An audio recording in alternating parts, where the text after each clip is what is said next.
Well, good morning, Santa Clarita. Welcome in. You are listening to KHTS, your hometown station, 98.1 FM and 1220 AM. I am Matt Watson, and this is SCVi and iLead School's Eye on the Valley.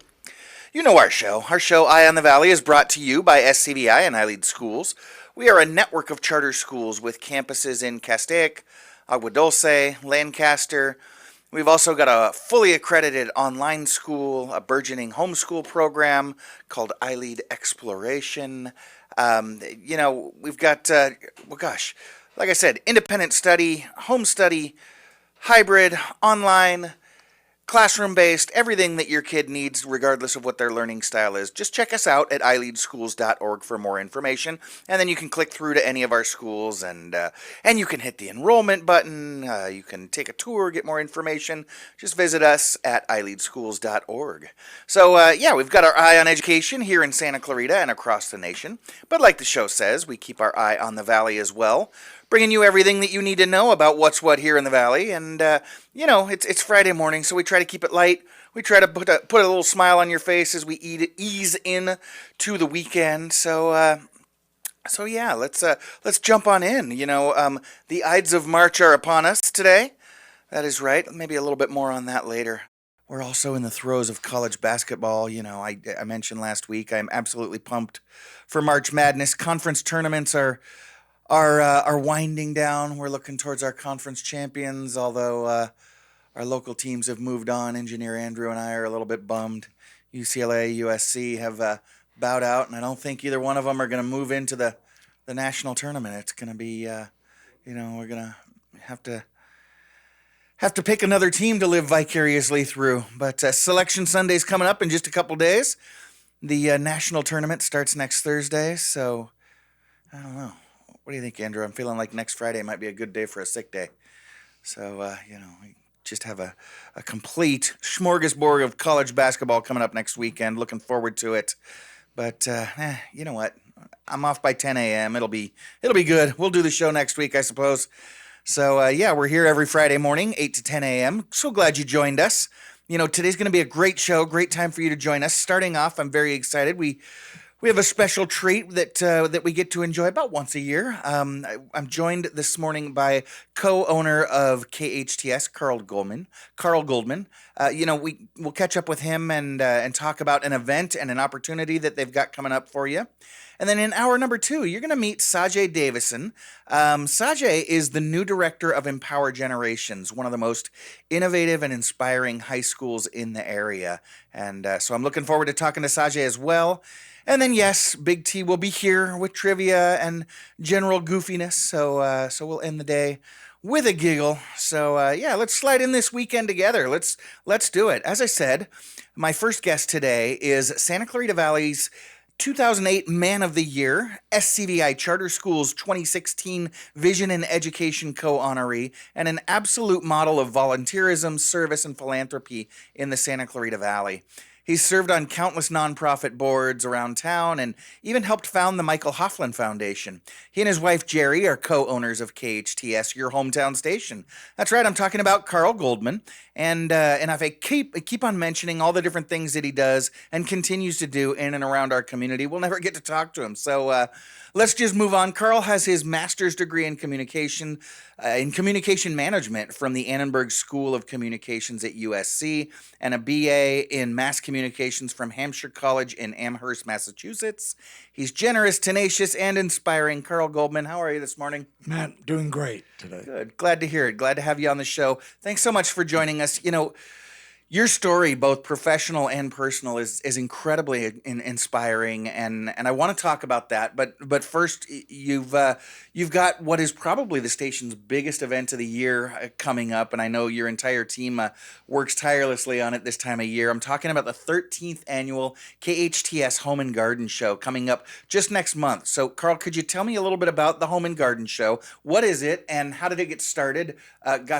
A little bit more than 13 years ago. Yeah, it actually started 15 years ago, Matt, right, because we had 2 years of hiatus due to there COVID, you go. Yeah, which is a whole other story. Sure, we'll get to that. But it started as an event way back. The chamber, Santa Clarita Chamber, back then used to have a business expo, and it kind of dwindled down, and we decided to reinvent it as a home and garden show, and launched it 15 years ago. And now it's grown tremendously. We do it at Central Park once a year, always the last weekend in April. Okay. And the cool thing about it is, since day one, it's been free of charge. Yeah. Parking's free. It's one of the only shows out there that's free to the public. Yeah, and I know you guys take over the entire park. It's just this massive event. Carl, you mentioned a couple of years ago you kind of went on hiatus for COVID, and it looked like you were coming back, and then COVID kind of came back, and but the event came back in 2022 after 2 years on, as you said, hiatus. So how has the event gone the last couple of years? Did it take a little while to kind of ramp back up to what it was, or did you pick right back up where it had left off? Yeah, it's interesting. We had already booked everybody for the 2020 show. And we have, Matt, 450 vendors, over 22,000 people show up to the event, almost all Santa Clarita people. It's really a valley-wide event, not a regional event. But so we were on, as all events were throughout California, throughout the country, were on hiatus. We became the first large event in Santa Clarita that was being allowed back on. This was in 2022 April. Yeah. So the big city events like the Cowboy Festival and stuff did not happen in 2022. And then the city finally said, okay, you can do the home and garden show. So we scrambled and brought back a lot of the people that were supposed to join us for 2020. And yes, we had a dip, probably about a 25% dip in both attendance and in participation in 2022.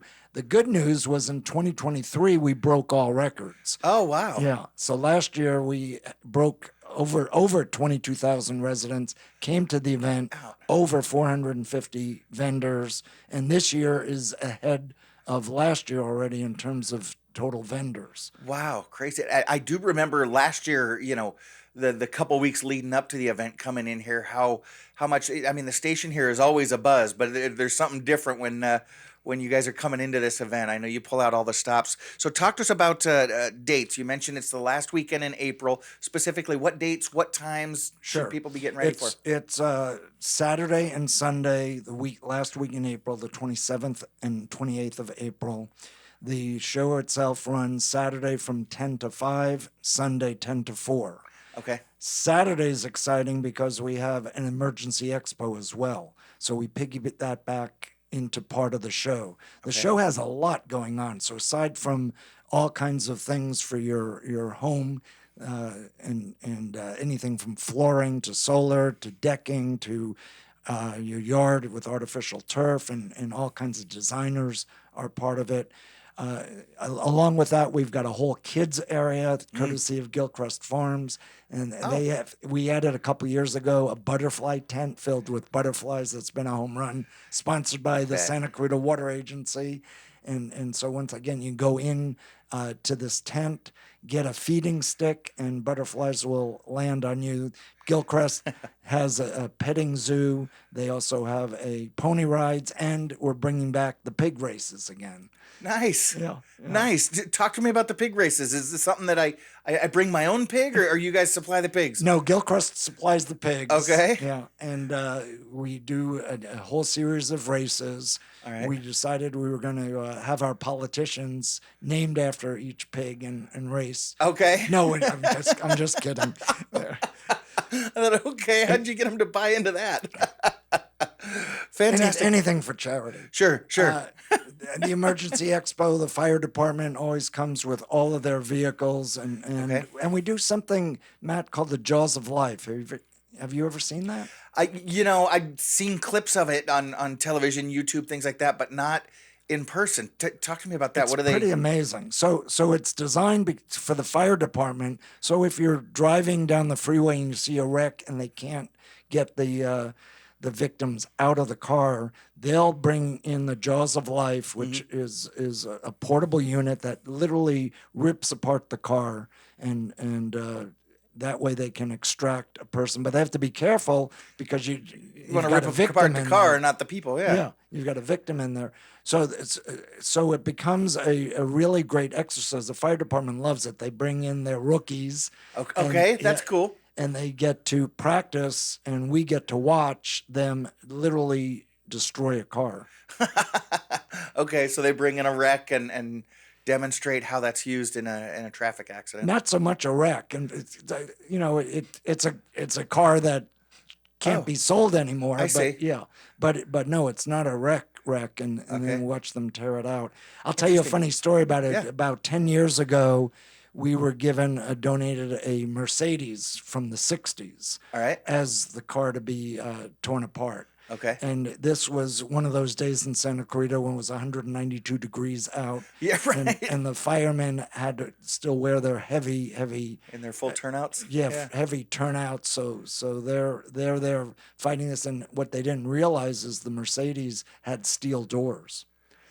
So they were fighting. They had the teams. It took about 20 minutes for them to just take one door down because of that. Interesting. I bet they were a little frustrated with that. They were frustrated and let me realize that you might not want to be driving a 1962 Mercedes. Right.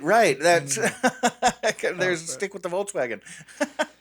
But we've put on this show thanks to our key sponsors, Providence Holy Cross. Yeah. This year, at Southern California Edison has stepped up, and they've had a big display last year, and this year it's going to be even bigger. So the Emergency Expo is really an important part of this event, and that takes place on Saturday, again free of charge. And then on Sunday, we have the Corvette Club coming and Very showing their cool. classic cars. Very cool. But so many different. The event is a great way for homeowners to come and in one spot in a few hours, you can pretty much walk through all the tents, all the vendors, the 450 vendors, and get a pretty good feel for your questions answered, because these are local businesses that are participating. So they're here to help you, and we've been very selective about who we pick. So you know that the roofer that we pick, whether if it's August Roofing and you're talking to them and talking about solar, they're going to be around for a long time and they're a reputable company. But it's a great way to shop around, talk to using solar or flooring as examples, artificial turf. We'll limit it to 4 or 5 different local vendors to allow you to go talk to each one, let them relate to you, decide which one you really want, and then sign up and get your work done.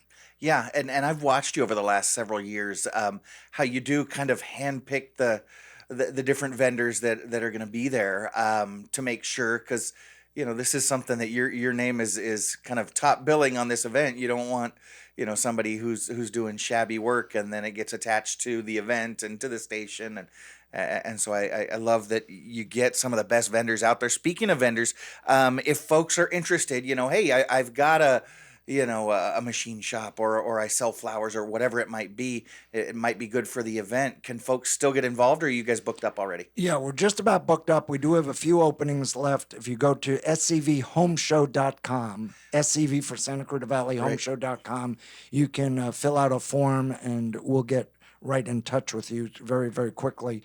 We have food trucks there, and a large selection of food trucks. And then about 10 years ago, we started adding crafters in and expanded to a whole KHTS marketplace, Matt. We have over 150 of the 450 vendors are crafters here locally, and again, a wide variety. So make sure you bring your credit card and checkbook when you come there. But it's a great way to pick up Mother's Day presents, Father's Day gifts, and do some early Christmas shopping. That's a great point. I hadn't really thought about that. I was just thinking, great timing for a home and garden show, right in the middle of spring there, as folks are looking to spruce the place up for spring, or heading into maybe larger projects for the summer and things like that. But I didn't think about that. Yeah, a great time to pick up a Mother's Day gift and start thinking about mom, because that'll be just a couple of weeks behind the Home and Garden Show. Again, April 27th, 28th. What times again? And then I always smile because between my wife and our staff, as they walk around the crafters,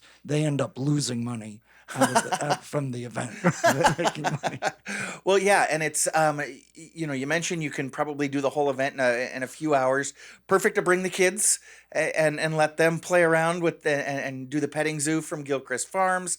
Kind of And climb a fire truck. There you go. There you go. Something for the whole family. But it's something that you're going to want to go out to for both days because you've got the Emergency Expo on Saturday. You've got the Corvette Club coming out on Sunday. Folks are going to want to hit it twice. Exactly. And once again, it's Saturday and Sunday, the last weekend in April, the 27th and 28th.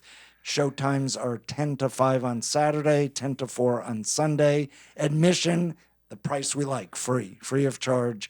Parking is free of charge. It's at Central Park, so right in the center of Santa Clarita. And we hope to see you there, Matt. Yeah, I will definitely be there. I live just a couple of blocks up, and at an event like this, parking at Central Park, even though it's free, can be a little bit complicated. Folks kind of line Bouquet Canyon there.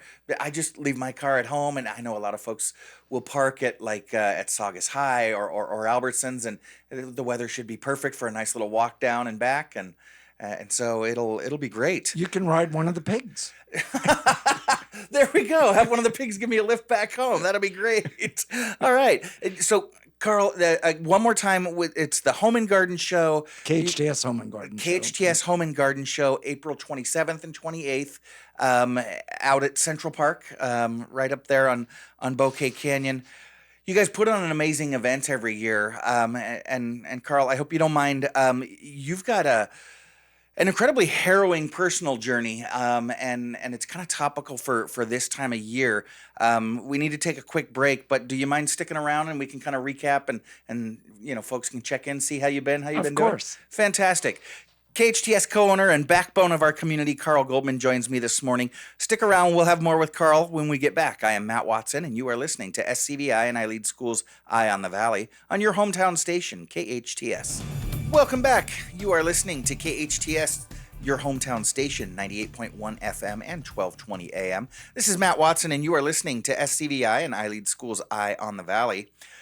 Carl Goldman joins me this morning, co-owner of your hometown station, KHTS, philanthropist, community leader, and Carl and his team are putting on the 13th annual KHTS Home and Garden Show out at Central Park this April 27th and 28th. Going to be an amazing time for everybody. Carl, I was kind of reflecting. I like to listen to radio when I'm working and around the house, and so I always hear these anniversaries, and lately I've been hearing a lot of it was 4 years ago today, it was 4 years ago today, it was 4 years ago kind of this weekend, that it's still kind of surreal to think about it, that the world essentially shut down. I remember I was here on the air doing our show Friday morning when it was announced, the Heart District announced that no school next week because, the COVID pandemic and things had slowly started to shut down.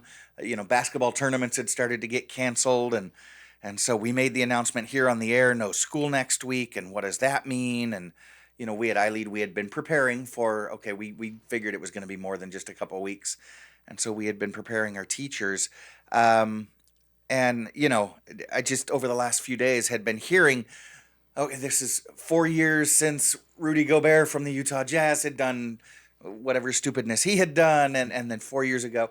But this whole COVID odyssey, was, I'm going to say, quite a bit different for you and your family than it was for most of us, even though it was pretty traumatic for a lot of folks.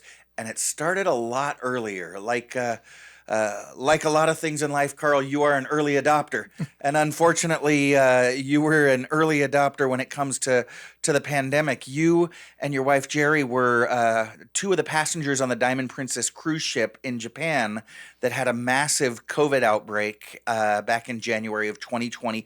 Can you talk about that experience a little bit for people who may not be as familiar with your story as I am? Can you kind of explain everything that you went through and what that was like? Sure, man. And you know what? You got me reflecting that it was 4 years ago this week that I got released by the CDC from their biocontainment unit in Omaha. And I came back on either a Tuesday or a Wednesday of this week 4 years ago. Wow. The country at that time was not locked down yet.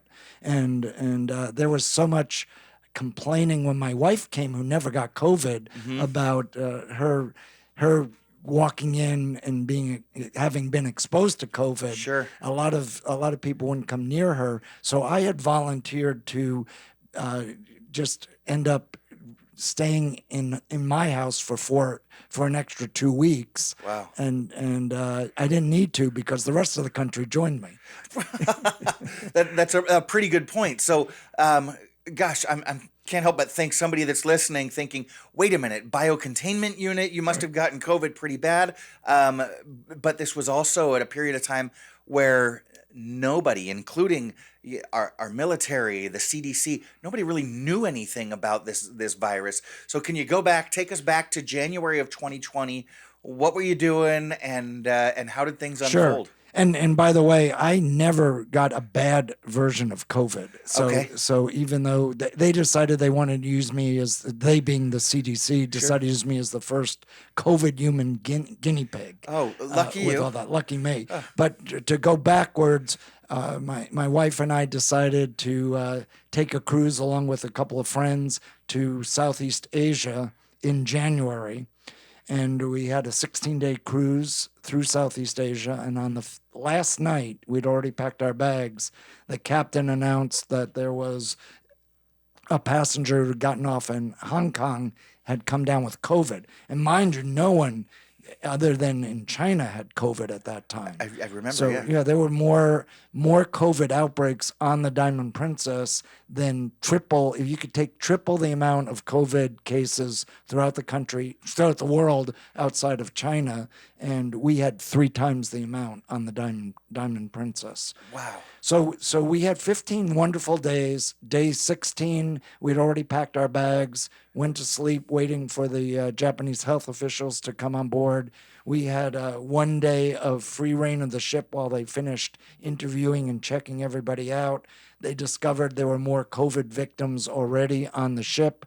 So we got the joy of a 16-day, 2-week quarantine on the Diamond Princess.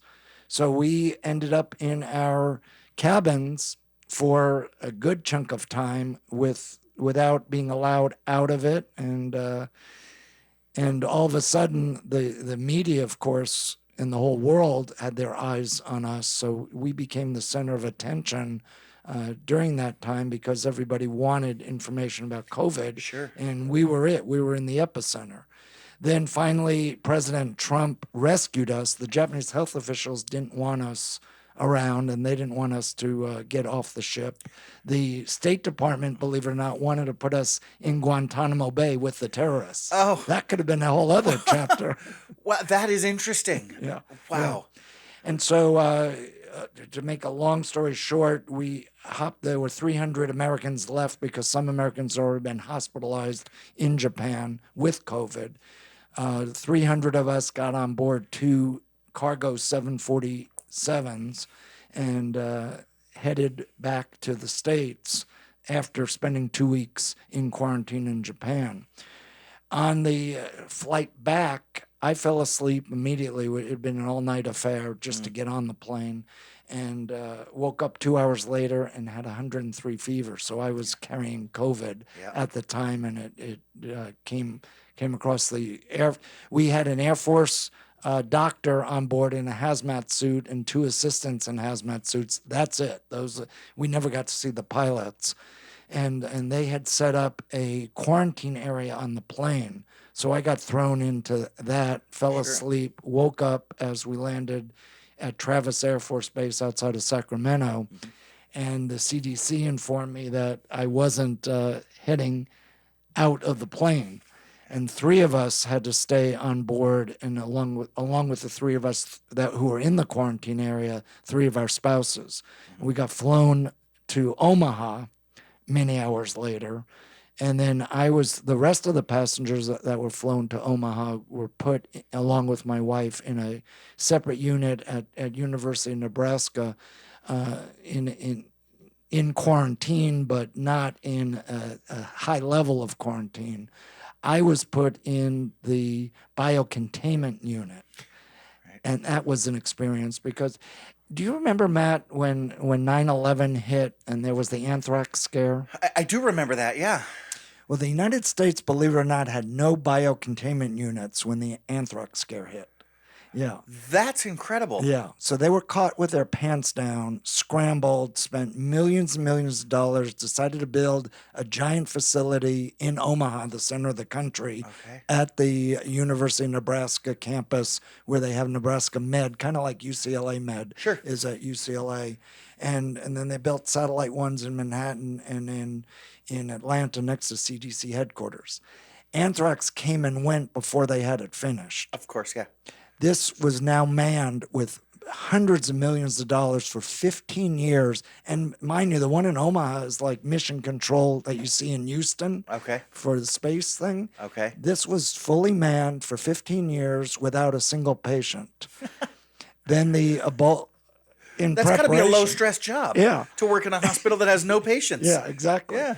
The Ebola crisis hit, and they housed one patient in there. Okay. And then 5 years later, I was patient number 2 Wow. inside the biocontainment unit. So I spent 10 days in the biocontainment unit. Then I got moved to where the other passengers were into a lower level of care. But during that time, it was a wild, wild time as they tested me in all kinds of ways. Because back then they didn't understand that much about COVID. Right. If you remember back in the initial stages of COVID, and China was not being open about any information. Mm-hmm. So the CDC was trying to sift through very, very quickly what COVID was all about. Mm-hmm. Back then, they thought that COVID came off of surfaces, that if you touched a surface, Right. you would get COVID. Mm-hmm. So they tested every surface I touched, from my cell phone to the computer. They would come in 2 or 3 times a day and do swabs on all of that, on my toilet seat, underneath my bed. They put an air filter in there. They back in those days, the protocol for testing was to get a swab deep down your throat Right. and up each nostril that went all the way to the brain for 30 seconds. Yeah, that was a lots of fun one. Yeah. I volunteered for a clinical study, so I got a bonus every day or every 48 hours where they went under each eyelid for 30 seconds. No, sir. And here's the most fun, Oh. up my rear end, for 30 seconds. I took one for the And team. you volunteered. Yes, you did. Oh. Carl, okay, see, these are some of the details you and I hadn't talked about previously. Wow. And you volunteered for all that.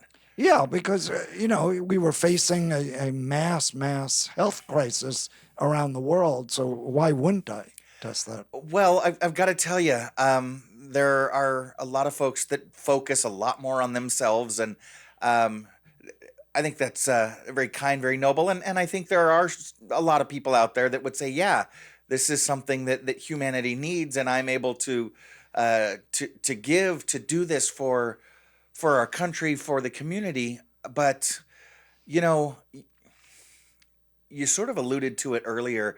When folks are scared, especially scared by something that's so unknown like COVID was 4 years ago, it doesn't always bring out the best in all of us.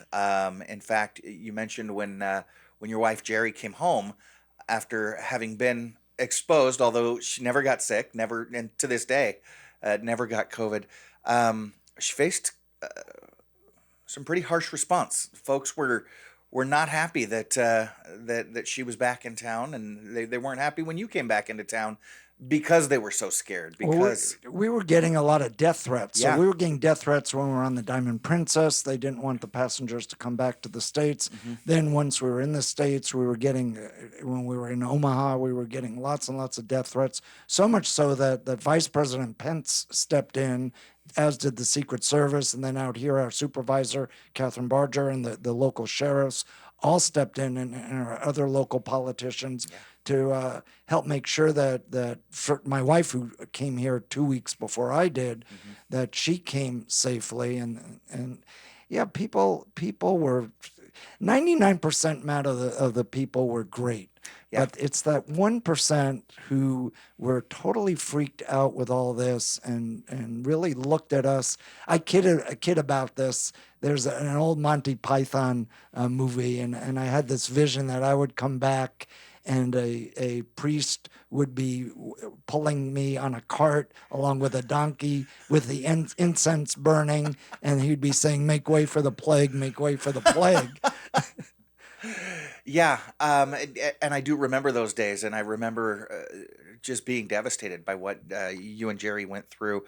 But like I said, those kind of difficult times don't bring out the best in all of us. But amazing that you stepped up and volunteered for all these different things. And then the media also created more panic by building this up into a far worse crisis and feeding a lot of misinformation about it. There's all kinds of things floating around, and even to this day, the government has come out now. The government did a masterful job of making sure that their narrative, which wasn't necessarily the most honest narrative out there, that their narrative was the only one that reached the public. Yeah, but you mentioned it. It was a tough time for businesses. Great time to be in the news industry. Oh my goodness, people were dialed into the news. So I know that that this was kind of a double whammy for you. This had come just on the heels of your diagnosis with Guillain-Barré syndrome, and that you're still working through and recovering from. So with all this that you've been through, it's been a long journey for you. Just to kind of update our listeners, how are you doing today in 2024? How's your recovery coming along? Yeah, and just as a preface to all this, about 6 months before the Diamond Princess, I stupidly took on my doctor's recommendation, Yeah. the new dose of shingles, the double dose which is also an artificial vaccine similar to the COVID vaccines. It's not one of the original vaccines. It's a type of mRNA similar to the mRNA. And I took the shingles vaccine, had a life-changing reaction. It paralyzed me from my knees down and on my hands. I almost died from it, not from COVID, but almost died from the shingles vaccine. And then ended up a year pretty much being hospitalized, a year in a wheelchair. Thank goodness my wife, who's been an angel in all this, took over the operation of the station, because it always was a 50-50 routine for us. And it's not been since then. In the past 4 years, she's been handling the bulk of it. I've been still doing therapy. I walk with a walker. I won't be doing black diamond skiing again. But I, gradually I'm heading in the right direction. I don't know if I'll ever fully walk again. I don't know if I'll ever fully type with anything but one finger again. But 6 months ago, Matt, I couldn't peel a banana. Now I can. I couldn't open a baggie. I couldn't button a button. Now I can do all that. So it's the little victories that keep me very optimistic. Well, and it's those small things that can be so frustrating when you're not able to do them. So I'm glad to hear that you continue to progress, you continue to improve, and knowing your spirit and your resilience, that's just going to continue to climb. I'll ride a pig with you at the KHTS Home and Garden Show. I'll race you. I'm gonna need a. You're gonna need a big hug. I'm gonna need a bigger pig. Yeah. Carl, thanks so much for sharing. I appreciate it. You're always so open and candid about even the most personal information. But again, to benefit the community and to share your story. We appreciate having you. One more time, the KHTS Home and Garden Show coming up April 27th and 28th. I'm looking at the website now. It's a beautiful website. Santa Clarita HomeandGardenShow.com is where folks can get more information. Vendors can sign up. Absolutely. And once again, it's free of charge for the public, free of charge for parking, and come on out and have a good time with us. Thanks so much. God bless you, Carl. You're a great man, and like I said, truly inspiring. Thanks so much for joining us this morning. You take care. I am Matt Watson. You are listening to SCVi and iLead School's Eye on the Valley. We'll be right back on your hometown station, KHTS. Welcome back. You are listening to KHTS, your hometown station, 98.1 FM and 1220 AM. This is Matt Watson, your host, and you are listening to SCVi and iLead School's Eye on the Valley. You know, we just spent a couple of breaks with KHTS co-owner Carl Goldman and talking about the KHTS 13th annual KHTS Home and Garden Show, and that is coming up April 27th and 28th. It's going to be an amazing weekend out at Central Park. It's completely free of charge, and we also caught up with Carl on his incredible journey with COVID, being one of the first people outside of China diagnosed with COVID, and ended up being almost quite literally a guinea pig for the CDC, and it just got me thinking back. We are kind of right in that period of time 4 years later where COVID broke out, and I remember as we were kind of heading up, we're hearing, this. There's a new virus, kind of like SARS, kind of like the bird flu, kind of like the swine flu, but this one's worse, and it's coming out of China. We're not really hearing much about it. And then, boy, when that cruise ship that Carl and Jerry were on had the outbreak, it was all over the news. And I think that's when America first realized this is coming to mainland United States. And we later found out that it had already been here, and there were cases up in Washington and things like that. But I remember as we rolled into it, and I remember talking to my boss, and she was saying, Matt, this is coming, and it's going to shut down our schools, and it's going to be a while. We need to get our teachers ready. And so we had actually, for about a week prior to that shutdown, so we're talking maybe first week of March, we had been training our teachers, if we go remote, and we kept saying, if we go remote, knowing darn well that we were going to go remote. And so we had them trained. Kind of interesting fun fact that I'm proud about iLead schools. Most schools in the country shut down for a couple of weeks. Depending on the school district, it took 2 weeks, in some cases 4 or 5 weeks to get reopened virtually. At iLead schools, all 6 of our schools, we didn't shut down a single day. We sent our kids home on Friday, March 13th, and on Monday, the 16th, we were open virtually, at home, online, didn't miss a single day of instruction. But I remember it was kind of surreal. Engineer Jerry, I don't know if you remember. Well, I'm sure you remember. It was just definitely 4 years ago. But yeah, I remember getting frustrated. I'm a big college basketball fan. Yeah. Frustrated that they're canceling the tournaments. And yeah, it appears that, kids aren't going to be on campus for the next couple of weeks. But then, right on the heels of that was St. Patrick's Day, Mm-hmm. right? And St. Patrick's Day 2020 was kind of weird. I don't know if you remember that. But I remember, the world's shutting down. But we still got together at my dad's place. We still had corned beef and cabbage. Oh, yeah, but it was, of course, yeah. yeah, right? We're an Irish family. But I remember everybody was kind of like keeping their distance, right? And like, No, yeah, there's definitely like an eerie feeling. it was, right? And it's like, wait a minute, do I want to kiss my mother hello? Mhm. And we're like standing in opposite corners of the room, like, all right, which one of you guys is going to kill me? No, yeah. Right? It was kind of weird. What was the COVID experience for you?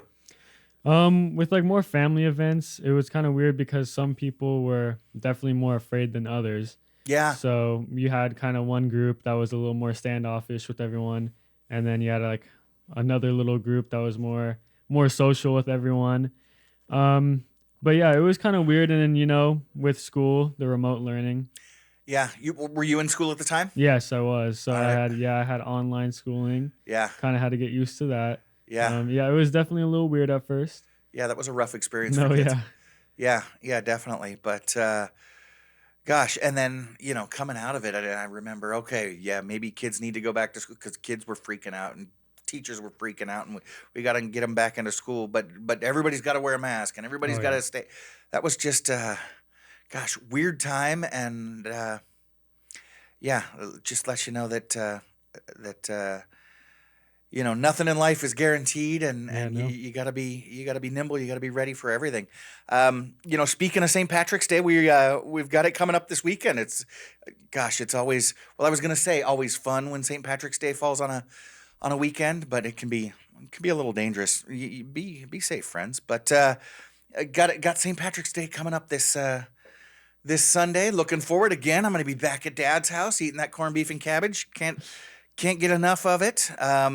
This weekend there's a lot of St. Patrick's Day celebrations going on out there. As a matter of fact, we've got one coming up here in the community, the second annual Rivers End Irish Fair, and that is at Rivers End Pub. Saturday, March 16th at 11 a.m. That's if you're not familiar with Rivers End, I actually just found out about this a couple of weeks ago. It's at Rivers End RV Park. There's a pub actually there in the RV park, and apparently they've got some pretty good food, and they have live entertainment there all the time. And they are having their second annual Rivers End Irish Fair. So check it out. They'll have live Irish bands, vendors, obviously corned beef and cabbage, gotta have it, and they're not selling Miller Lite. They've got Guinness on tap. So check them out. That's March 16th, 11 a.m. to 7 p.m. Here's an event I'm looking forward to. We actually talked about it last week. This is the Circle of Hope's annual Vine to Wine event. Very fun event. This is going to be held out at Sand Canyon Country Club. Weather's going to be just absolutely gorgeous. This is also Saturday, March 16th, starting at 5:30 p.m. Circle of Hope is presenting Vine to Wine, benefiting, cancer patients and their families. Circle of Hope does a great job taking care of cancer patients. Their founder has a quote on their website that just really touched my heart, saying survivorship is expensive. And so families dealing with the tragedy of cancer also deal with all the side tragedies of the expense and the loss of so much. And, typically a cancer patient is suddenly unable to work. Oftentimes their spouse is as well, and they do a great job stepping in and filling in the gap. And then, hey, you get to consider yourself a philanthropist by wandering around the country club sipping wine. So that's my kind of event. I will be out there again Saturday, March 16th at 5:30 p.m. I believe they still have tickets available at the Circle of Hope website. So if you just Google either Circle of Hope or Vine to Wine, and it's the number 2. So Vine, the number 2 wine. So check that out. It's going to be a gorgeous evening, Saturday evening. What else have we got going on? Well, we've got Easter coming up, and so our friends at Gilchrist Farm are celebrating their annual spring fling and egg hunt. That is March 16th, 17th, so all weekend long. And then next weekend as well, the 23rd and 24th. The following weekend on the 30th at Gilchrist Farm, they're having a celebration of spring with baby animals, chicks, piglets, and more. So take your kids out there and enjoy some spring farm crafts. Take a picture with the Easter Bunny or a real bunny and enjoy that out at Gilchrist Farm. So, yeah, there's a lot going on. The folks out at St. Clair's Catholic Church are still having their 46th annual fish fry all Lent long. So if you like the fish, head on out to St. Clair's and enjoy that. And then, the folks at the Main have got an amazing event going on called Death Could Not Hold Him. Interesting. This is, this is the Easter services at Grace Baptist Church. I thought there was something going on at there it is. So I lost my place here on the website. But yeah, lots going on out there. Check out Circle of Hope's Vine to Wine. Check out Rivers End Irish Fair. There's all kinds of things for you to enjoy this weekend going on. And, if you're into corned beef and cabbage and don't know where to get a good plate, I understand place that's typically only open for breakfast and lunch, the Egg Plantation right around the corner. They're going to be open Sunday evening for St. Patrick's Day and got an amazing plate of corned beef and cabbage for you out there. There's all kinds of ways for you to celebrate St. Patrick's Day here in the Valley. Well, we're going to take a break, and we will be back with Sajae Davison from Empower Generations. I'm Matt Watson. You're listening to SCVi and iLead School's Eye on the Valley on your hometown station, KHTS. Welcome back. You are listening to KHTS, your hometown station, 98.1 FM and 1220 AM. This is Matt Watson, your host, and you are listening to SCVi and iLead School's Eye on the Valley. Joining me now is Sajae Davison. Sajae is a passionate educator with extensive leadership experience in the field. She's excelled as a math teacher, as a Los Angeles County Office of Education Program Specialist, as a leadership resident for iLead Lancaster. We'll talk more about that in just a second. And most recently, as vice principal at Highland High School. Sajae holds a master's degree in science. A master's of science degree in education from National University. Along with her education and experience, she is committed to ensuring equity and empowering all learners with the necessary resources to succeed in high school and beyond, making her the ideal leader for Empower Generations, our free public charter school. Sajae, welcome to Eye on the Valley. Thank you. Thank you for having me. So glad to have you, Sajae. And, I always love talking about your school. We'll get into it in just a second. But anytime I'm on your campus, it warms my heart and really inspires me. I mentioned in the first hour, you run one of the most innovative and really inspiring high schools I've ever seen. So, but let's start here. I want to talk a little bit about your background. You're currently in kind of your second stint as an iLead administrator. Tell our listeners a little bit about your journey with us and what initially attracted you to our schools. Well, I came to iLead, or I heard about iLead after a friend of mine had joined a couple years prior. And I called her one evening. I hadn't talked to her in a couple of days, and she told me and found an interview that was happening the next day, I think it was. And sometimes interviews could be scary, but what I appreciated about iLead's interview is that it took time to understand really who I was. And I feel like that was a preview into how we want our students to feel on campus. So I started my journey at iLead Lancaster, and that is a school that services students in TK through 8. And I was a high school math teacher, so that was a really big change for me.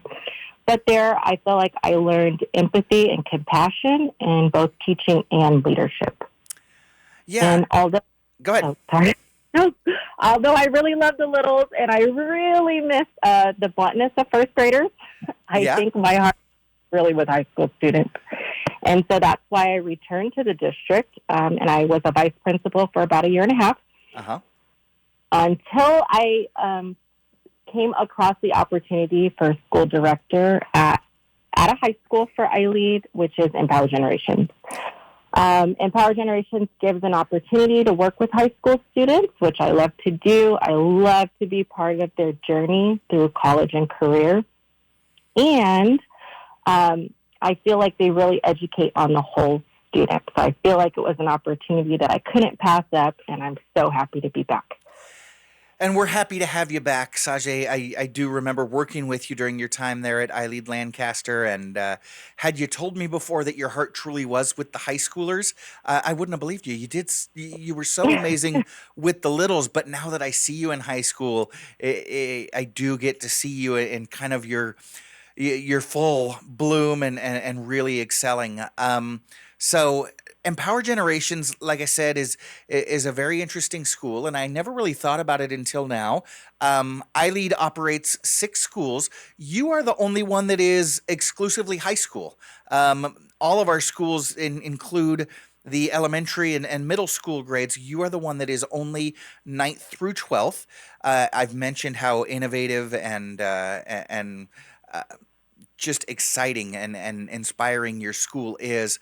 It is a tuition-free public charter school, like all of our iLead schools, but your mission and your model is a little bit different, isn't it? Can you tell our listeners a little bit about Empower Generations, who you are, what community you serve, and kind of how you do education?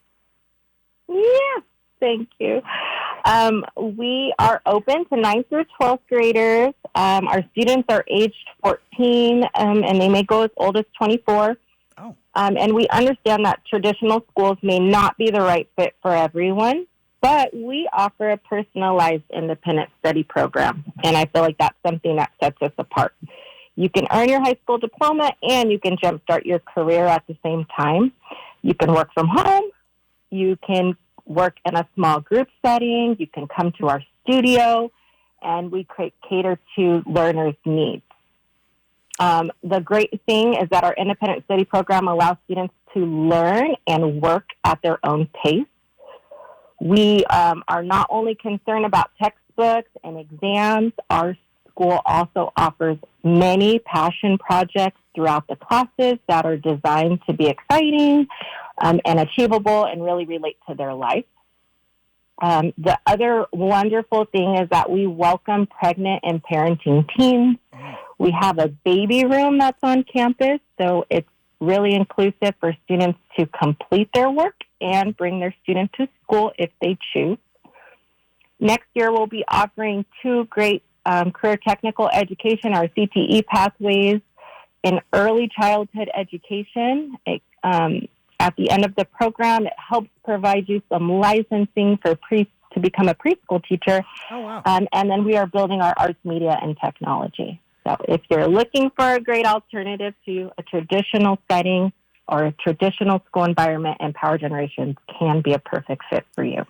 So those are some really exciting programs, and I love hearing that you're flexible and opening up like kids, students that have small children can bring them on campus. But you've got me a little confused there. You mentioned that it's independent study, but you have a campus, and so some folks don't always equate those two things. Are your students coming on campus? Are they staying home? What is the balance? What does the model look like for your typical student? How are they doing school if this is an independent study model with a campus? That's a great question. Sorry about that. No, that's good. We have an independent study model, so students are able to work from home. But if you don't want to work from home, we have a studio, which is our on-campus learning environment. So we have some teachers, which we call facilitators, that are able to help students with whatever classes they're working on at the time. So we have our facility that's open from 8:30 to 3:30, just like a regular school day.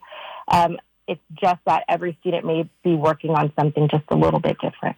Okay, so you've got kids that can come on campus as often as they'd like and stay all day if they'd like. And in fact, I've been there. I know that some of your kids even linger after that 3:30 time. They hang out, they get a little bit of support, and they see your staff, I know, oftentimes like family, which is really, really important. But then you mentioned some of them work, or gosh, if your baby's sick, you got to stay home, and they can still complete their work that way. That's a great kind of a hybrid model, right?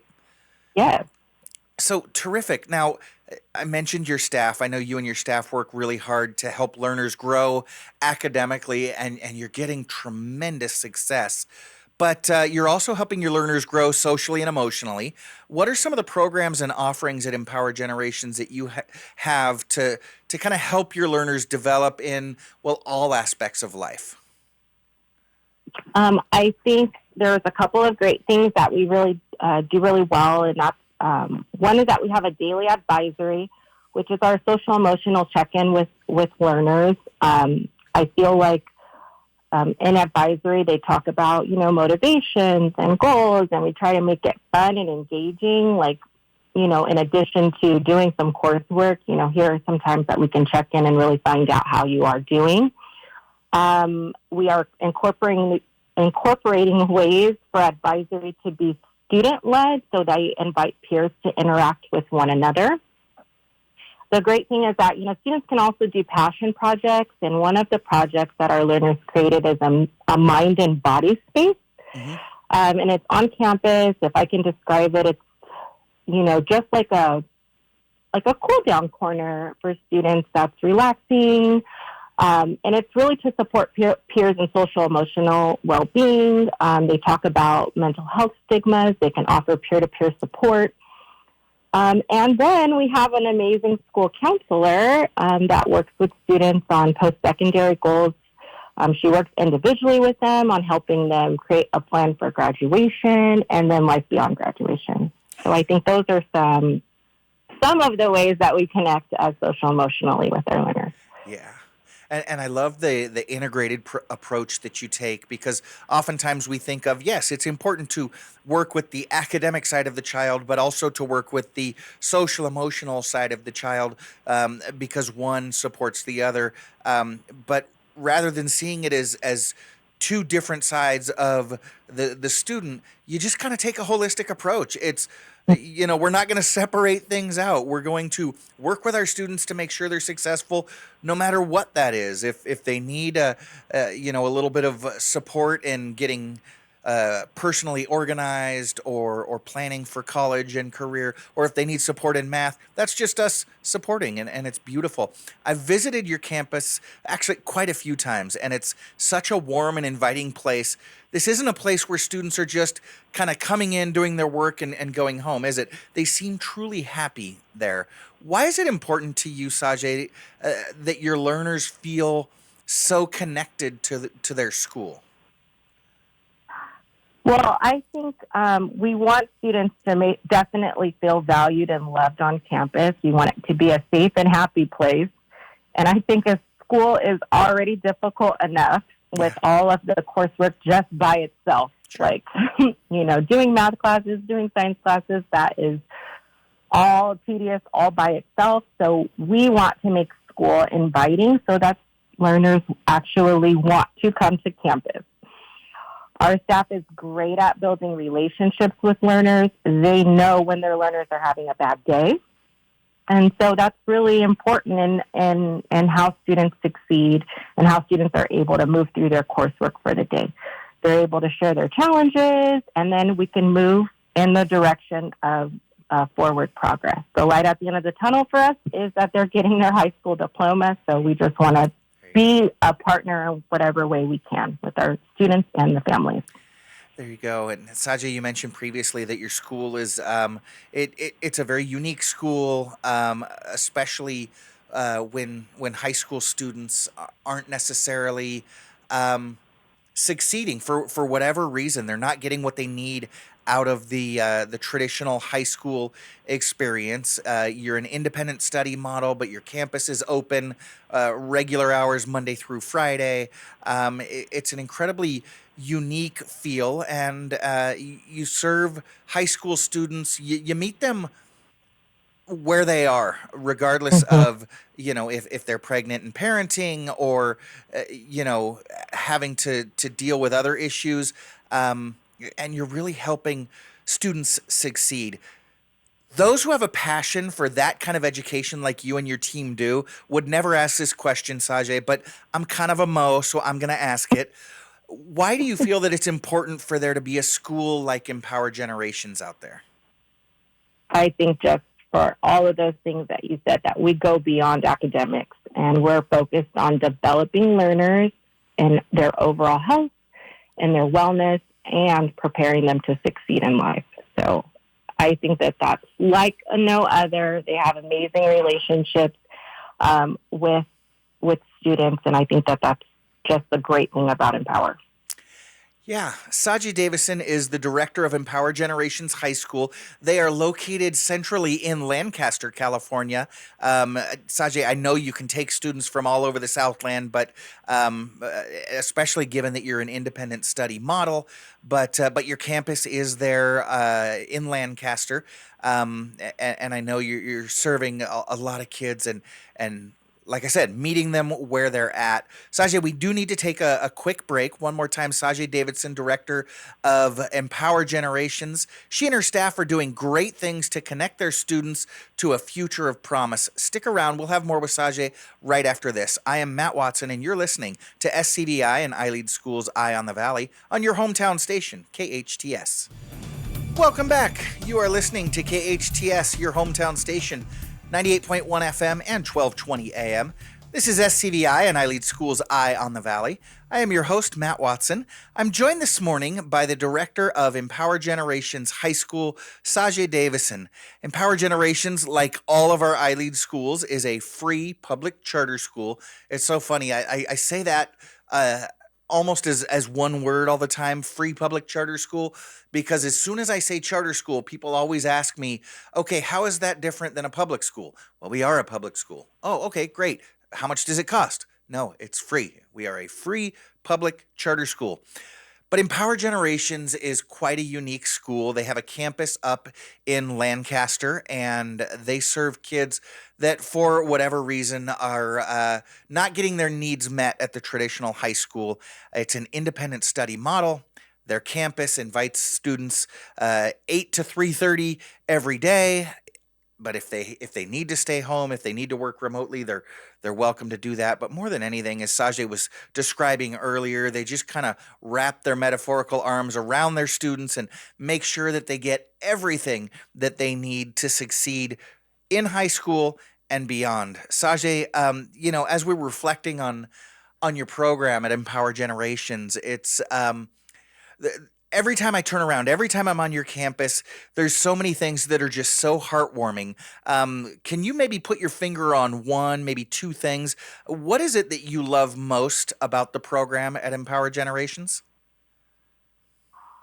I love so many things, but if I could just pick one, I think that our ability just to walk alongside each one and plan for each student individually.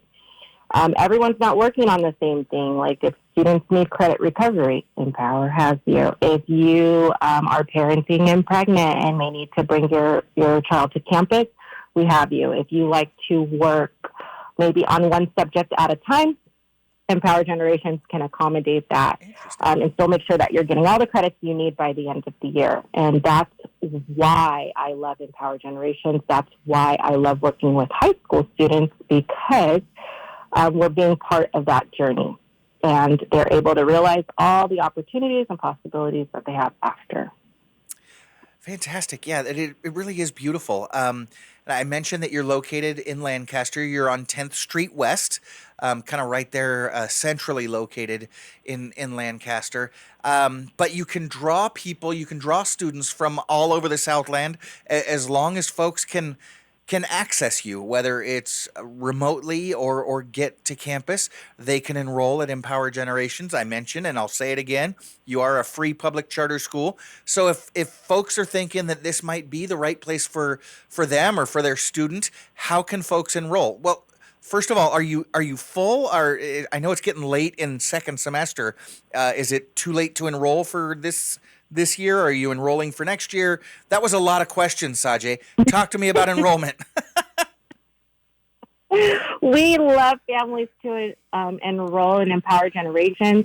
We encourage you to stop by campus and tour if you can. If not, we have some pictures that we can show you what campus looks like. We are open for enrollment this school year. So if you'd like to join us this school year, we'd love to have you. We have a spot for you. And we are open for enrollment for next school year. So if you're an 8th grader that's looking to join our family for 9th grade, or a 10th through 12th grader, we are happy to have you.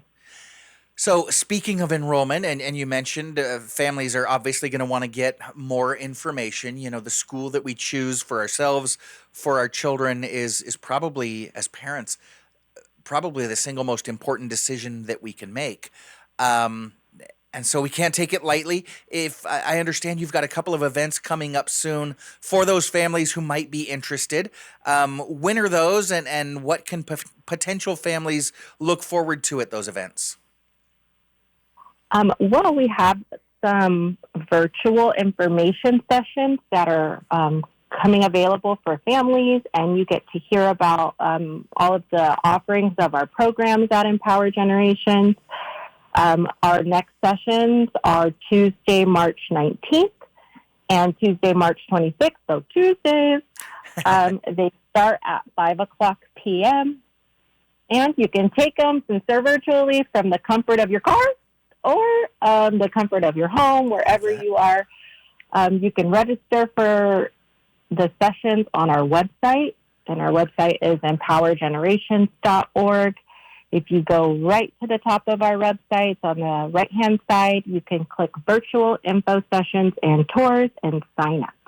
Yeah, I see it. It's a big blue button, like you said, at the top of your website. It says info sessions and tours. So again, you've got these info sessions, and we found with a lot of our schools that these are actually more popular than the in-person informational sessions. Like you said, families are busy and they're doing things, and to be able to participate in an informational session at a school that you're considering attending while you're, I don't know, having dinner or doing the things with your family around the house that you need to do, but you can still dial in to your informational session. It's super convenient. One more time, it's those informational sessions for Empower Generations High School, March 19th, March 26th. You go to empowergenerations.org. Very top right-hand side, info, sessions, and tours. I'm going to click the button. Oh, look at that. And it takes me to a landing page. Look, and I can pick the March 19th event, the March 26th event. Sajae, you've also got another button here that says request an on-campus tour on Fridays. So folks that do want to get that in-person look at your campus, you're leading tours on campus on Fridays?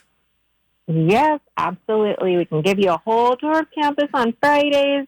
You can call if Fridays don't work for you. I'm sure we can accommodate you on another day of the week if you'd like. And you can always call us if you cannot register online for some reason. And we'll be happy to help and support you in that way too. Fantastic. And speaking of events, Engineer Jerry and I were talking about St. Patrick's Day just a few minutes before you joined us. You guys at Empower Generations are having a St. Patrick's Day event, I think, this evening. Is that right? Yeah, I forgot about that one. Yes, it's a St. Patrick's Day paint party. So Nice. if you want to paint, you can bring anyone, all of your family, little ones as well. And we are leading a guided paint night where we are doing a gnome painting. So that would be it's for St. Patrick's Day. He's really cute, and it'll be really fun. All you have to do is come to campus. The event is $20 for adults and $10 for children. How fun. So adults can come, bring their kids, both parent and child can sit next to each other and paint. It's going to be guided, so because I'm not a good artist, Sajae, it's going to be guided, so folks are going to kind of maybe help me like paint by numbers or not this way, that way kind of thing. Yes, we'll lead you. And if you need some help, there's actually one of our facilitators is also an artist, so she's doing the guided paint. So it's another way for you to come out, meet our staff. It should be a very fun night. I'm excited. Fantastic. I'm also an artist, so okay. I'm going to end up nice painting though.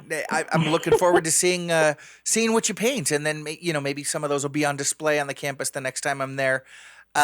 So is this something, am I understanding you correctly, not just for your Empower families, but families that might be interested can show up? And what a relaxed, fun way to get to know a new campus, right? Yeah.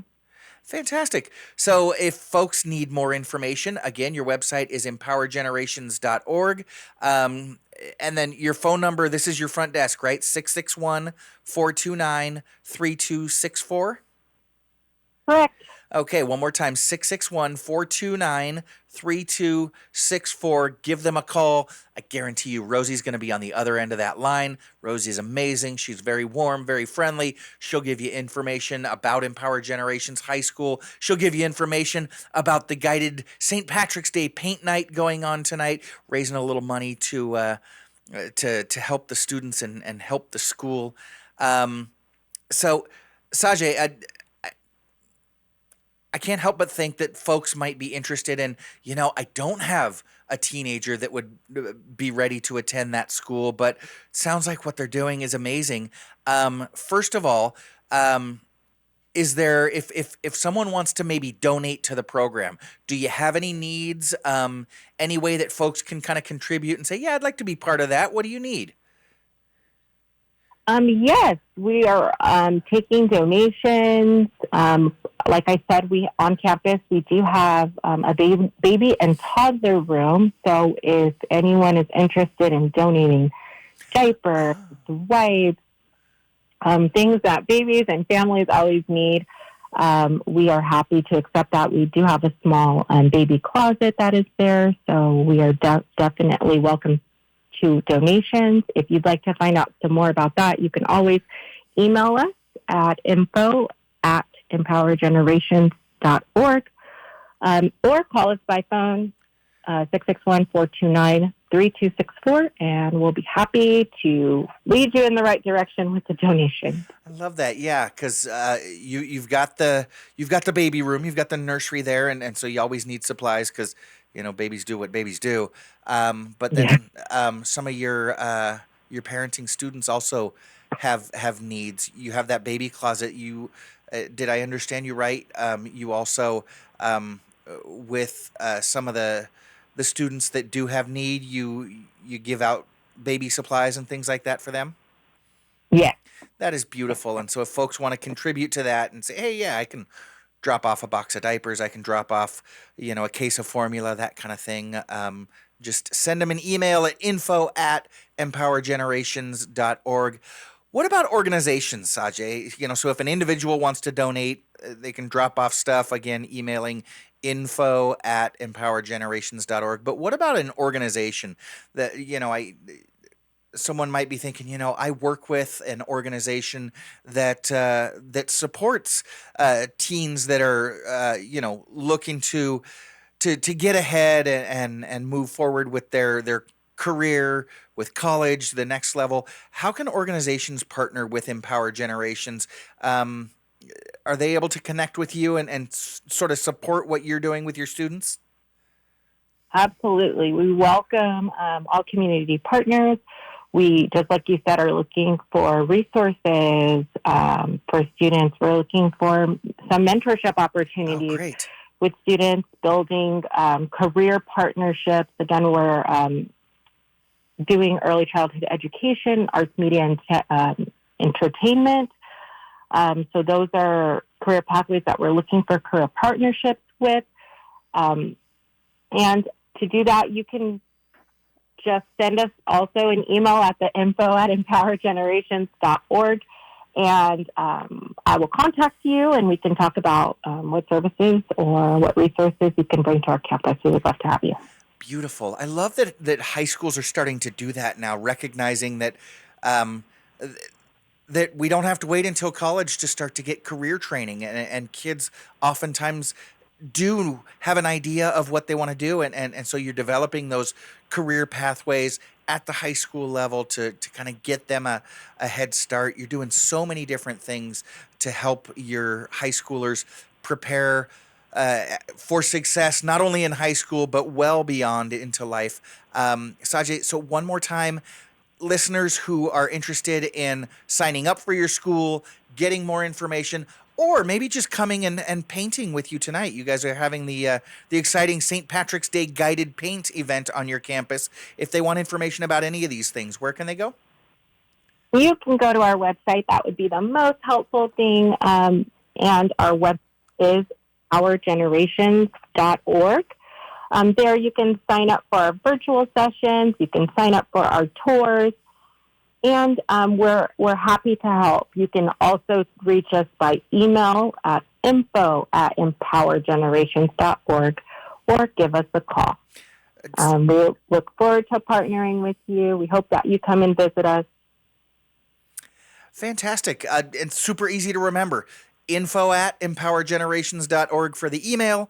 empowergenerations.org is the website. Check them out. And again, you can enroll, you can get more information, you can sign up for the virtual information night, you can schedule a tour to come on campus, or if you want to sneak on campus tonight, do a little painting, bring the kids with you, and then chat with the staff there at Empower and see if it's the right place for you and your students. Sajae Davison, Director of Empower Generations High School. Sajae, thank you so much for all you do for your students and for our community. You have a great weekend. Thank you. You too, Matt. Thank you. Don't go nowhere. When we get back, we've got Big T's 5 minutes of fame.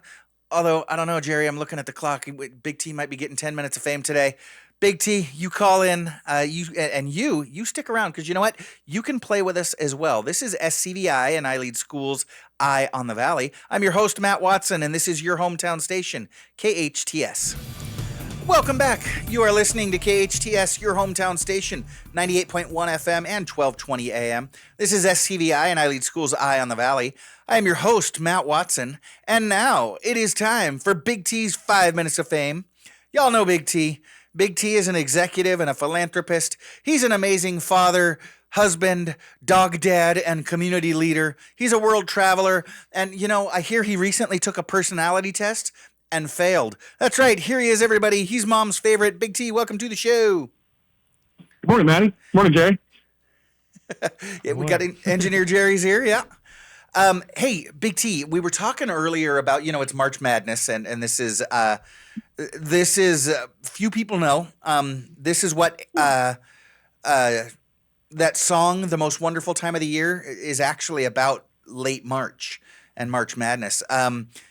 And we were talking about it earlier today. I know you're a big college basketball fan, but I was looking at I was reading a story about high school basketball. Tony, did you hear this story out of New Jersey? This was about a week and a half ago. Camden High School in New Jersey. They were in their, well, it wasn't CIF, but their state playoffs. They were in the semifinals. Now, Camden High School is this huge high school powerhouse basketball team. And they were playing in the semifinals against a relative unknown, kind of a small upstart high school that kind of came out of nowhere, called Manasquan High School. So Manasquan High School is playing Camden High School, and Camden was just supposed to absolutely crush them. But as it turns out, Camden was up 2 points as the clock was winding down, and with 1 second left, the point guard from Manasquan High School launches up a buzzer beater, hits it. Actually, I think they were down 1 point because he hit the buzzer beater to win the game. Their fans go nuts. They storm the court, but then like a minute later, the officials step in and say, no, waved it off. He didn't get the shot off in time. Did you hear about this story, T? I did. I heard about it extensively. Yeah. And it's sad. I know it was a wrong call. Well, that's the thing. And that's what happened is the referees said he didn't get the shot off in time, but replay shows, there was half a second left on the clock while the ball was in the air. It was clear as day. He got the shot off. Problem is, in New Jersey high school basketball, they don't allow for replay like they do in college or the pros. So whatever the call on the court was, that stands. And so it was clear to everybody that Manasquan, huge underdogs, total Cinderella story, they won the game, but the officials gave it to Camden on a bad call. So what did you have to say about that, T? Well, two things. Number one, that's one of the reasons why New Jersey is one of the least desirable states to live in the country. Number two, Big T coached Hannah and Scott extensively, as well as a regular coach at work. And sometimes there's things that are outside of your control. And it's really a shame for both schools, to be honest. The school that, got wronged and they should be moving on. Right. But then how would you feel if you're the other school that's moving on knowing that you advanced on a technicality? So I feel for both schools. I'll tell you what I would do. If I was the school that lost, if I was the head coach of that team, I would take my team to the finals and I would represent and cheer for that other team that advanced. United together. Neither one of these kids deserve this, but united together and cheer them on to give them a little spirit. And hey, worst case scenario, that team wins the championship and you know that you beat the team that won. Yeah. Yeah, that's a really good point because, there was Manasquan High School. They actually filed an injunction. They went to court to have it overturned. And the judge kind of said, what do you want me to do? This is high school sports. It was a bad call. Your case isn't in court. And there were calls to Camden High School to say, hey, you don't belong there. Don't show up to the game. Well, if they don't show up to the game, they forfeit and nobody gets to win the champ. Well, the other team by default gets to win the championship. Kind of an update in the story. Just a few days ago, Camden, again, due to a bad call, went to that championship game on Saturday, and they did win. So So, and there's no word in the story here as to whether or not the Manasquan team was there or not. I think that would have been a great thing to do. I think you had a good idea there, but sports, Tony, they can be fickle, right? They can give you your most thrilling moments, but they can also rip your still beating heart out of your chest and show it to you. True that. Papa just texted me and said, get to the trivia. Oh, get to the trivia. Okay, we're going to get to the trivia. Although, you know what we're going to do today, Big T? We're going to turn the tables on you. We're going to turn the trivia tables on you. I've got one for you. Actually, station co-owner Carl Goldman joined us this morning, and he has a question for you. You ready for it? Sure. In the NFL, there are 4 teams to never get to the Super Bowl. Forget winning the Super Bowl. There are 4 teams to never even make it to the Super Bowl. Can you name all 4? I believe it would be the Jaguars, the Panthers. I'm going to guess the Arizona Cardinals. And in lieu of not having dead air, I'm at a loss for the 4th. Am I correct on any of those? You're correct on one of those 3. Jacksonville has never made it to the Super Bowl. The Cardinals have, and Carolina Panthers have. I don't think they've won, but yeah, Jacksonville is one of them. Now, there are 2 teams, one in the AFC, one in the NFC, that actually made it to the playoffs this year and had a good shot to get to the Super Bowl. Neither one of them did, but we had a potential of having a Super Bowl of 2 teams that have never been there. Does that help? Yeah, one of them is the Lions, right? Detroit, yeah. Believe it or not, they've been around forever, but Detroit has never even made it to the Super Bowl. So we got Jacksonville, we got Detroit, you got 2 more. I do not know, Matthew. Okay, so you got Cleveland, the Browns have never been, and Houston, the Texans have never been. There you go. Tony, I'm not as good at this as you are. So we got Jerry joining us. You've got questions. So Jerry, don't forget, don't just call out the answer. You got to hit your buzzer. Okay. Yeah, you remember what your buzzer is, right? Yeah, it's my name, right? There you go. Yeah, You just call out your name. Yeah. Yep, and I'm going to call out Frogger, and nobody knows why. But you at home, you can play along too. If you know it, you can get the drop on us because you don't have to hit your buzzer. You just shout out the answer. See if you can beat us. But we're pretty good. Jerry and I are pretty smart. I don't think you're going to do it. All right, Big T, let's do this. I got 2 quick fun things. Up here in the Pacific Northwest, it's kind of cool. I started to notice that several restaurants around town, they want you to kind of try some of their random food. So they leave you free samples in a bag right by the front door. They're sealed. You never know what you're going to get. And they never get my name right either. But hey, a free lunch is a free lunch. Tony, that's DoorDash, man. That's somebody else's food. Oh, okay. My bad. Oh, God. That banh mi sandwich was good, though. You're the guy that eats your coworker's The lunch other in thing the I break had, Maddie, room, too. Exactly. Nothing Hey, like the a other free thing I lunch. had is, with St. Patrick's Day coming up this weekend, I think we talked about it last year, but for some of the new listeners, this is our favorite Irish story was, of course, the Great Dublin Whiskey Fire of 1875. I love it. And Jerry, if you remember, you're going to want to that's- hear this that's- story. Great Dublin Yeah. Whiskey Fire of, 1875, Tony? 1875, and that's when an Irish whiskey distillery caught fire, resulting in about €6 million in damage. Hundreds of casks of whiskey exploded in the fire, resulting in a 6-inch deep river of whiskey that flowed through the streets of Dublin. The travesty is God bless that it. it resulted in 13 deaths, Matt. Oh. However, none of those fatalities were suffered during the fire, nor were they due to smoke inhalation or burns or any other direct contact with the fire itself. All 13 deaths were attributed to alcohol poisoning. I told Jerry you. had it. Fools were taking off their boots and scooping up the whiskey Yep. as it flowed. Well, and then the whiskey that's in cask, it hasn't been distilled yet, so it's like twice the alcohol content. Yeah. Oh, boy. God bless our Irish brethren. Only the Irish. All right, couple of, here we go. Ready for some trivia? Yeah, absolutely. All right, this week in Santa Cruz Valley, Art District teachers were protesting over COLA. What does COLA stand for? Frogger. Frogger. Cost of living adjustment. Nice pull. Also this week in the Santa Cruz Valley, What local high school had a ribbon cutting for their brand new softball facility? Oh. Frogger. Frogger. I don't know this, but logic would seem to say that it's the newest high school in town, Castaic High School. That is incorrect. Jerry, you got one? Nerds. I'm just gonna make a wild guess and say Saugus High School.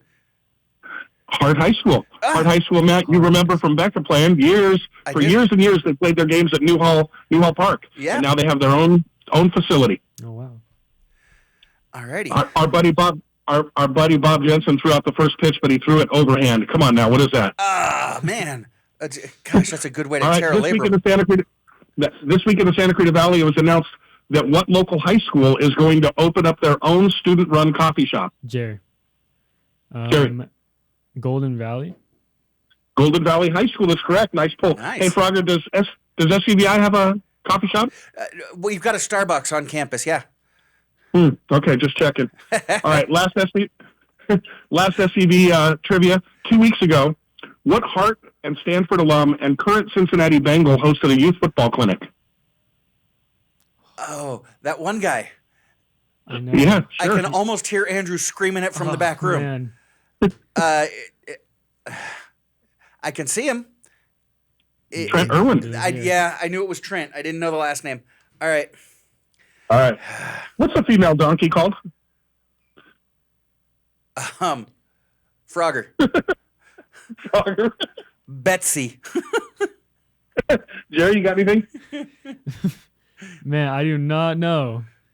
All right, it's a Jenny. A Jenny. Jenny. Okay. So the donkey that I kissed at the Carousel Ranch event a couple weeks ago, her name was Betsy. Matt, we're not supposed to talk about your dating past on this show. Hey! It was for charity. Yeah, we don't talk about her either. Oh. She beat up Shannon. Shannon Remnant. Yes. What did the itsy bitsy spider climb up? Jerry. Go ahead. Jerry, The water spout. the water spout. How many teaspoons are in 5 tablespoons? Ooh. Math. Frogger. Frogger. I'm gonna go 10. Incorrect. I'm gonna. Hannah's telling us that there's 3 teaspoons in 1 tablespoon. So how many are in 5 tablespoons, Jerry? Gee, many Christmas. 15. 15 is correct. Nice pull. But does Hannah know how many Tibby spoons are in a Tabby spoon? That's what she was saying. Yeah. Budapest is the capital of what European country? Frogger. Frogger. Hungry. Hungary. Very. That is correct. That is correct. Richard Branson is the owner of which airline? Frogger. Frogger. Virgin. Virgin is correct. Are they still around? I think so. I haven't heard from them in a while. I think so. How many books are in the Bible? Frogger. Frogger. 66 books. 66 books in the Bible. Yep. What's the last book of the Old Testament? Yeah. Last book of the Old Oh, Testament. man. Frogger. Frogger. Habakkuk. No? Incorrect. Incorrect. Jerry, you got it? I know the first book of the New Testament. I'm just trying to think the last book of the Old. Jerry, your dad's going to be mad. I know. I know. I'm blanking right now. Last book of the Old Testament is Malachi. There we go. Malachi. Gotta love a minor prophet. Man. Yes. What vehicle is Volkswagen best known for? Frogger. Jerry. Frogger. Automobile, a car. Which model? Okay, the Beetle. The Beetle is correct. We'll give you that. All right. Like, what vehicle? Is it airplanes? How many stripes are in the Adidas logo? Jerry. Jerry. 3. That would be 3. Frogger's difficult with his math. We got time for one more, Big T. Which game has the phrase "Do not pass go, do not collect $200"? Frogger. Frogger. That would be Monopoly. Monopoly's correct. All righty. Jerry, I did get you 6-4. Good showing, man. especially for that first time out. Appreciate it. Hey, Big T, thank you so much for swinging by. We appreciate it. We would also like to thank our guests. We had KHTS co-owner Carl Goldman on this morning. Don't forget to sign up, or you don't need to sign up. Just head out to Central Park on April 27th and 28th to the KHTS Home and Garden Show. Sajae Davison, the director of Empower Generations High School. Thank you, Engineer Jerry. Thank you, Engineer Andrew, Producer Sarah, Big T, and thank you for joining us. Listen, life is hard, but we're all here to help each other along. Be well and do good. Join us again next week and every Friday, 8 to 10 a.m. I am Matt Watson, and this is SCVi and iLead School's Eye on the Valley on your hometown station, KHTS.